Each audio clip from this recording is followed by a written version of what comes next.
BRS అధికారంలో ఉన్నప్పుడు 1,00,000 కోట్లు అప్పు చేసి తెలంగాణను అప్పుల కుప్పగా మార్చిన ఘనత కేసీఆర్దేనని ఎమ్మెల్యే గన్రా మండిపడ్డారు. కాళేశ్వరం ప్రాజెక్టు పేరుతో కోట్ల రూపాయల ప్రజాధనాన్ని దుర్వినియోగం చేసిందని విమర్శించారు. గత ఎన్నికల్లో బీఆర్ఎస్కు బుద్ధి చెప్పినా తీరు మారలేదని, రైతాంగానికి ఎలాగైనా నీరు అందించాలనే ఆలోచనతో రేపు సీఎం రేవంత్ రెడ్డి కాళేశ్వరం ప్రాజెక్టును సందర్శించనున్నారు.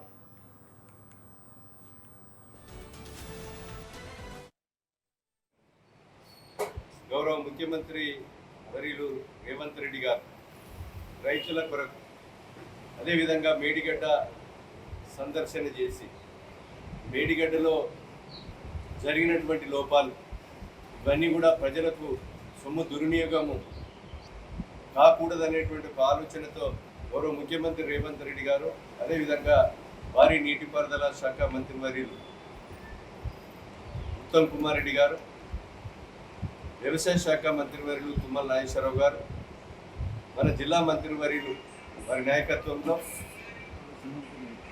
కాటారంలో దస్తూరుపల్లి కాటారం మండలం దస్తూరుపల్లి గ్రామంలో భారీ బహిరంగ సభ 1,00,000 పై చిలుకు రైతులతో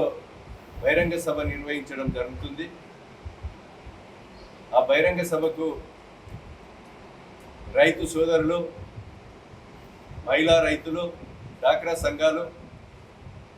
అన్ని వర్గాల ప్రజలు ఆ సభకు విచ్చేసి సభను విజయవంతం చేయవలసిందిగా ఈ సందర్భంగా విజ్ఞప్తి చేస్తూ సాయంత్రం 6 గంటలకు గౌరవ ముఖ్యమంత్రి వర్యులు రేవంత్ రెడ్డి గారు రైతుల కొరకు అదేవిధంగా మేడిగడ్డ